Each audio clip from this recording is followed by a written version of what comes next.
Assalamu alaikum students, my name is Mohammad Hussain Pirzada and today we are going to start regarding if else statement and we are using definitely relation or comparison operator. So here we are going for the next slide. अगर मैं आपसे पूछूं कि comparison operator या relation operator कौन से होते हैं, डेफिनेटली आप मुझे बताओगे कि सर ये जो ग्रेटर देन है या लेस देन है या इक्वल टू। कंपैरिजन ऑपरेटर या रिलेशन ऑपरेटर की कैटेगरी में आते हैं, ठीक है।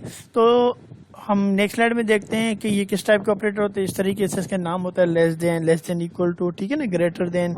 और जब हम इसको इस्तेमाल करते हैं, जैसे अगर मैं ग्रेटर देन इस्तेमाल करूंगा तो आपको पता है left and right hand side हम कुछ लिखते हैं तो वो कभी कभी हो सकता है कोई दो वेरिएबल्स हो, ठीक है ना, और वेरिएबल के अंदर क्या होते हैं, वैल्यूज होती हैं, ठीक है। तो हो सकता है मैं डायरेक्ट भी लिख दूं दो इक्वल टू दो, ठीक है ना।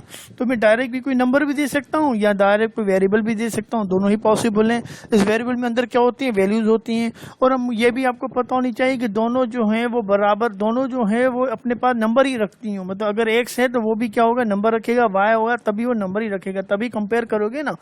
दो चीजें एक जैसी होंगी तभी कंपेयर की जाएंगी। मतलब ऐसा नहीं होगा कि आप कंपेयर करोगे इंसान को जो है फरिश्ते के साथ, आप बोलोगे फरिश्ते ही देना तो मखलूक, वो बिल्कुल ही इंटायरली जो है वो कंपेयर नहीं की जा सकेगी। तो आप जो कंपेयर कर रहे होते हो वो डिपेंड करता है किस सिचुएशन में किसी चीज को कंपेयर कर रहे हो। मगर ज्यादातर जहाँ पर हम रिलेशन ऑपरेटर की बात कर रहे हैं तो हम क्या करेंगे, दोनों जो चीजें हैं, दोनों जो जगह पर left hand side right hand side दोनों अपने पास वैल्यू जो रखेंगे वो एक टाइप की रखेंगे। मतलब टाइप कैसे, जैसे इसकी जो टाइप डेटा होगी वो किस टाइप की होगी, नंबर की होगी। इस वाली टाइप की भी नंबर की होगी। फिर नंबर भले आप कोई 4 रख दें, 8 रख दें, 2 रख दें, ठीक है। इसी तरीके से यहाँ पर कंपेयर किया जाएगा। तो आप क्या कर सकते हैं, दो वेरिएबल्स को भी कंपेयर करवा सकते हैं, दो नंबर को भी कंपेयर करवा सकते हैं। इसी तरीके से आप चाहें तो किसी वेरिएबल को किसी नंबर के साथ कंपेयर करवा सकते हो, ठीक। और अगर चाहो तो किसी नंबर को किसी वेरिएबल के साथ कंपेयर करवा सकते हो। इस वेरिएबल के अंदर क्या होगा, कोई ना कोई वैल्यू पड़ी होगी, वो ऑटोमेटिक फिर कंपेयर होने लगेगी। और जवाब क्या आता है हमारे पास, जवाब आता है ट्रू या फॉल्स, ठीक है ना। या मैंने आपको बताया था या तो आएगा ट्रू या तो आएगा फॉल्स, ठीक है। यहाँ फिर हम कहते हैं ट्रू का जवाब, जो ट्रू का मतलब होता है क्या, 1, और एफ का मतलब होता है 0, ठीक है ना। तो यहाँ तो इस तरह जवाब आ जाएगा, ठीक है। तो हैंडल करने के लिए मैंने आपको बताया था अगर ट्रू एंड फॉल्स का आंसर आ रहा है तो हम बूलियन इस्तेमाल करते हैं डेटा टाइप, और अगर 0 1 को इस्तेमाल करना है तो हम इंटीजर को भी इस्तेमाल कर सकते हैं। मगर अभी इस बात पे हम नहीं जा रहे। हमने कहा कि हमें कंपैरिजन ऑपरेटर को इस्तेमाल करना आ रहा है, उसका हमें उसे डील करना आता है।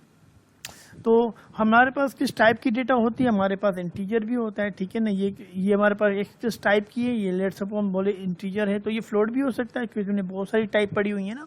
अगर हम इंटीजर की बात कर रहे हैं तो हम क्या कर रहे हैं, दो को कंपेयर करवा सकते हैं, किसी भी नंबर को किसी के साथ कंपेयर करवा सकते हैं, या फिर ग्रेटर देन साइन लगा के उसके साथ भी कंपेरिजन हो सकता है कि ये बड़ा है छोटा है, ठीक है। और अगर फ्लोट के साथ भी हम यूज कर सकते हैं तो कैसे करेंगे, तो फिर हमें पता है कि हमें पॉइंट में वैल्यू यहाँ पर लिखनी पड़ेंगी, या तो 2 नंबर पॉइंट में लिखो या फिर कोई ऐसा वेरिएबल लिखो, ठीक है। यहाँ कोई ऐसा वेरिएबल लिखो जो क्या करे, अपने पास कोई वैल्यू जो है वो पॉइंट में रखे। उसके बाद आप क्या करोगे, उस वेरिएबल को भी कंपेयर करवा सकते हो। मिसाल तो वेरिएबल 2, ठीक है, इस तरह कर सकते हैं ना। वेरिएबल 2 कंपेयर हो सकता है, अब एग्जैक्टली कंपेयर हो जाएगा क्योंकि अब इसके अंदर क्या पड़ा हुआ है, ये पड़ी हुई वैल्यू। तो इस तरीके से भी हो सकता है। और हमने उसके बाद देखा कि हमारे पास एक स्ट्रिंग भी टाइप का होता है, ठीक है। स्ट्रिंग टाइप का भी डेटा टाइप होता है और वो क्या करता है, वो अपने पास रखता है किस टाइप की डेटा।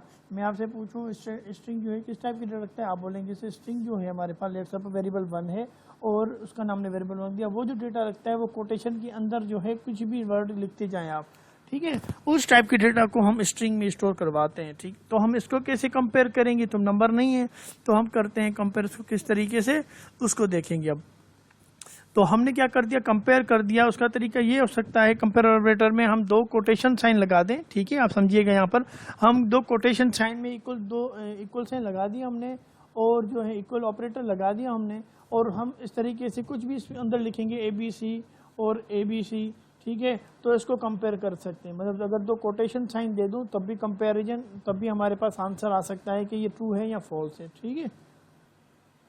तो हमने देखा कि हम कोटेशन भी लगा सकते हैं। कोटेशन के अलावा कोटेशन के अंदर क्या कर सकते हैं, कोई भी नंबर, कोई भी वर्ड दे सकते हैं, जैसे हमने यहाँ पर लिख दिया, ठीक है ना। इस तरह बराबर कर सकते हैं 2 वर्ड, 2 है 2 भी स्ट्रिंग्स को।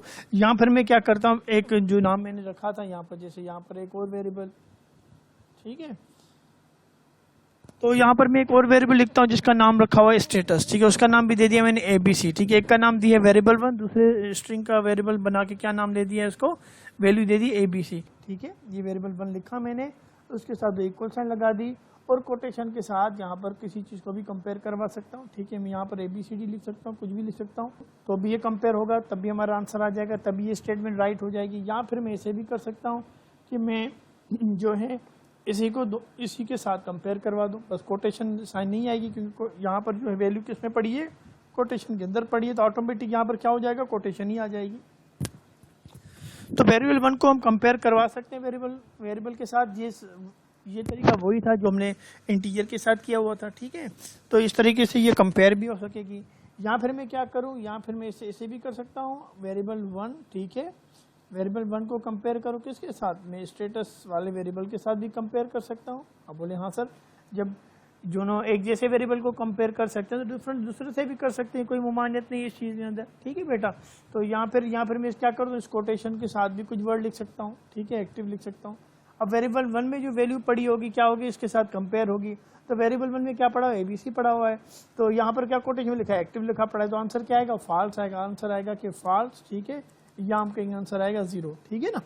तो ये समझ में आ गई बात। तो कंपैरिजन ऑपरेटर को इस्तेमाल कैसे करते हैं हम, तो उम्मीद करता हूँ कंपैरिजन ऑपरेटर, क्योंकि मैंने इस पर ऑलरेडी काम करवाया है, तो उम्मीद करता हूँ ये आपको क्लियर होगा कि हमने कंपैरिजन ऑपरेटर को इस्तेमाल कैसे किया। चले, मैं अगर इस ब्रैकेट में कहूँ, यहाँ पर ब्रैकेट देख रहे हैं आप, अगर मैं ब्रैकेट में कहता हूँ, ये जो ब्रैकेट आप देख रहे हैं बेटा, ठीक है, इस ब्रैकेट में मैं कहूँ कोई कंडीशन लगा दूँ, क्या लगा दो, कोई कंडीशन ऑपरेटर। ये कंडीशन में क्या करता हूँ, यहाँ पर लिखता हूँ, तो 2 = 2, ये लिख दिया, 2 बराबर है 2 के, कंडीशन ट्रू हो रही है। और अगर मैं कहूँ जब ये कंडीशन ट्रू हो जाए तो मेरे पास ये वाला ब्लॉक चल जाए, देख रहे हैं आप, मैंने क्या कर दिया, यहाँ पर इसको ब्लॉक में तब्दील कर दिया, ठीक है, एक ब्रैकेट दे दी, ठीक है, उसके बाद मैंने लिख दिया ये ब्लॉक हमेशा किसे कहते हैं, ये ओपन कर्ली ब्रैकेट, ये क्लोज कर्ली ब्रैकेट के जो भी अंदर होता है हम कहते हैं ये ब्लॉक है। तो क्या होगा, ये कंडीशन अगर ट्रू हो जाए तो बेटा क्या चले हमारे पास, तो हमारे पास ये ब्लॉक चल जाए, ठीक है, ये वाला ब्लॉक चले। मगर इस ब्लॉक में तो कुछ लिखा ही हुआ नहीं है, कुछ भी नहीं लिखा हमने, तो हम ब्लॉक के अंदर कुछ लिख लेते हैं स्टेटमेंट। हमने लिख दिया सी आउट, क्या लिख दिया हमने, सी आउट लिख दिया, देखिए आप सी आउट लिखा हुआ है ना, हम लिख दिया वी गो फॉर शॉपिंग, क्या लिख दिया, वी गो फॉर शॉपिंग, ठीक है। तो कंडीशन ट्रू होगी तो ये ब्लॉक चलेगा, ठीक है, बात क्लियर है, अब बात समझ में आ रही है, ठीक है। तो हमने क्या कर दिया, सिंपल सा हमने ये लिख दी कि ये कंडीशन अगर ट्रू होगी तो ये ब्लॉक चलेगा, सिंपल, ठीक। उम्मीद करता हूँ यहाँ पर तक तो आपको समझ में आ रहा होगा कि ये कंडीशन ट्रू पे डिपेंड कर रहा है कि कंडीशन ट्रू होगी तो ये ब्लॉक चलेगा, कंडीशन ट्रू नहीं है तो ये ब्लॉक नहीं चलेगा, सिंपल सा। तो अगर हम इस कंडीशन के अंदर कुछ लिखते हैं तो हम क्या लिखते हैं, कोई साइन लगा देते हैं, जैसे अभी मैं लगा रहा हूँ =, ठीक है, == साइन लगा दिया, आपने देखा। और उससे पहले मैंने क्या कर दिया, उससे पहले मैंने एक जो है वेरिएबल डिक्लेयर कर दिया, वेरिएबल इनिशियलाइज कर दिया जिसका नाम रखा है कार, ठीक है, और उसके अंदर क्या वैल्यू दे दी मैंने, अवेलेबल, ठीक है, अवेलेबल। और यहाँ पर उसके बाद मैंने क्या कर दिया, यहाँ पर इक्वल साइन लगा दी। अब देखते हैं इसको कैसे काम किया जा सकता है। तो मैंने इक्वल साइन लगाई, इक्वल साइन के साथ मैंने लिख दिया यहाँ पर कार, ठीक है। तो उसके बाद हम क्या लिखते हैं, हम लिखते हैं कार, ठीक है, यहाँ पर हमने कार लिख दिया। उसके बाद इक्वल साइन, यहाँ पर भी हमें वैल्यू देनी होती है ना, आपको पता है ना, दोनों साइड कोई ना कोई वैल्यू, तो यहाँ पर तो हमने दे दी, ठीक है, यहाँ पर तो हमने एक असाइन कर दिया, मगर यहाँ पर क्या असाइन करूँ, यहाँ पर मेरी मर्जी है कि मैं कोटेशन के अंदर लिखूँ। अगर कोटेशन के अंदर लिखूंगा तो इस तरह लिखना पड़ेगा, और अगर ऑलरेडी मेरे पास कोई वेरिएबल है तो मैं सिर्फ नाम लिख दूंगा, ठीक है, अगर ऑलरेडी कोई तो मैं नाम लिख दूंगा, सिंपल। तो अगर मैं, ये डिपेंड करता है मेरी सिचुएशन टू सिचुएशन पर, ठीक है ना। तो मेरे जो मुझे काम दिया जा रहा है, जो मुझे असाइनमेंट दी जा रही है और क्या मांग क्या रही है मुझसे, तो ये भी डिपेंड करेगा।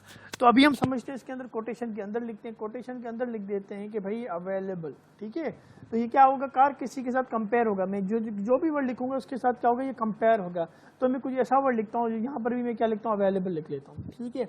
तो अब क्या होगा, तो इसका मतलब क्या होगा कि ये कार जो है अगर वो बराबर है इसके और कंडीशन ट्रू हो रही है तो ये वाला ब्लॉक चला दो, सिंपल सा, ये वाला ब्लॉक चला दो, सिंपल सा।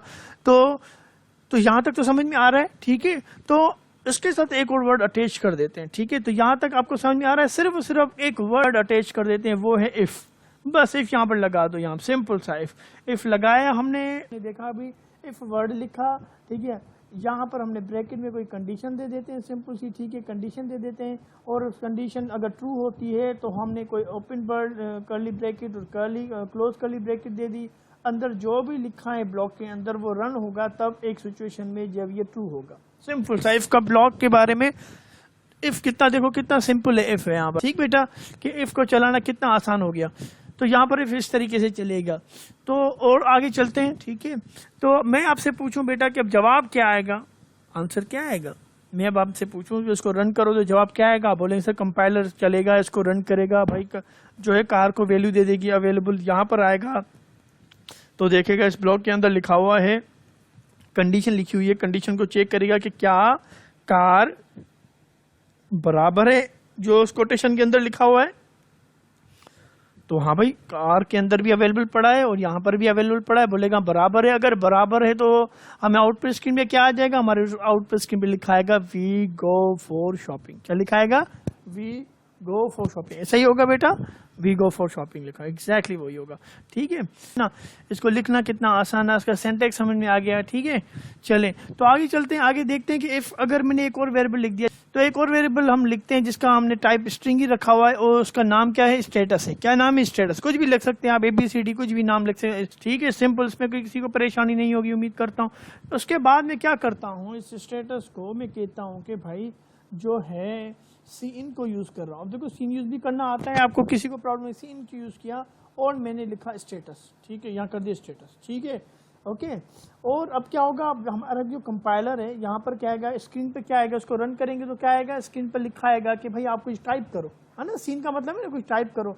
तो अगर मैंने यहाँ पर मिसाल, तो मुझे स्क्रीन पे जब इसको रन करेंगे प्रोग्राम को तो स्क्रीन पे मुझे स्क्रीन आएगी, ओपन हो जाएगी और कहेगी सीन की वजह से मुझे क्या यहाँ पर लिखना पड़ेगा। तो मैं लिखता हूँ लेट सपोज बिजी, क्या लिखता हूँ, बिजी। तो अब ये बिजी जो है अगर मैंने लिख दिया बिजी, तो अब ये बिजी क्या करेगा, ये सेव हो जाएगा इसके पास, ठीक है ना। अब स्टेटस में क्या पड़ा होगा, स्टेटस में पड़ा होगा आपके पास बिजी, ठीक है ना, बिजी वाली वैल्यू पड़ी होगी, ऐसी होगी, ऐसा ही होगा ना, बिल्कुल ऐसा होगा, ठीक है। चलें उसके बाद, और अगर इसके बाद में यहाँ पर ये जो कोटेशन में लिखा हुआ है ये वाला, ठीक है, ये कोटेशन में लिखा हुआ है स्टेटस, इसको हटा दो, ठीक है, इसको हटा दो, यहाँ लिख दो स्टेटस, क्या लिख दूं, यहाँ लिख दूं स्टेटस। तो अब क्या होगा, अब स्टेटस के क्या पड़ा हुआ है, बिजी पड़ा हुआ है, ऐसा ही है ना, बिजी पड़ा है। तो अब मुझे बताए अब आंसर क्या आएगा। तो आप मुझे बोलेंगे सर अब आंसर जो अब कंडीशन चेक की जाएगी, ये तो हो गया, उसके बाद क्या होगा, उसके बाद आप मुझे बोलेंगे सर अब ये वाला स्टेटस चलेगी, अब ये चलेगी, क्योंकि स्टेटमेंट के बाद हमारे पास ये वाली स्टेटमेंट चलेगी, ये वाली, ठीक है ना, ये वाली, क्योंकि यही तो नेक्स्ट लाइन पर है, ठीक है।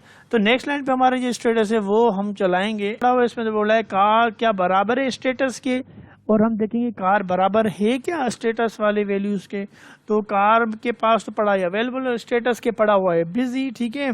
तो ये तो बराबर नहीं है, कंडीशन हो जाएगी फॉल्स। कंडीशन अगर हो गई फॉल्स तो ये ब्लॉक तो नहीं चलेगा, तो हमारे पास स्क्रीन पे कुछ नहीं दिखाई देगा सिवाय बिजी के, वो भी हमने टाइप किया था, ठीक है।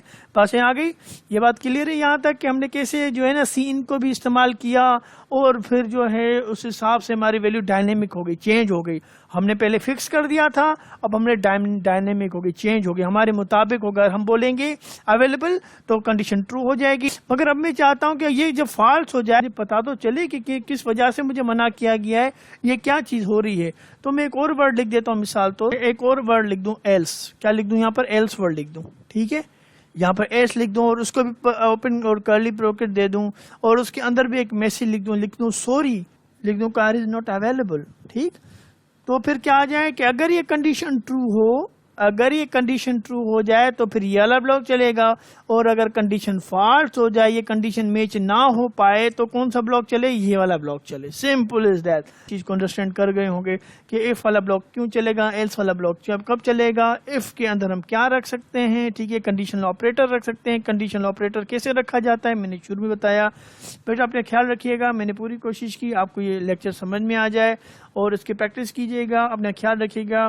आई try my best to make this lecture easy for you. And अगर ये आपको लेक्चर समझ में आया, थोड़ी बहुत अंडरस्टैंडिंग बड़ी है तो लाइक कर दीजिएगा। अपना ख्याल रखिएगा। अल्लाह हाफिज़, टेक केयर।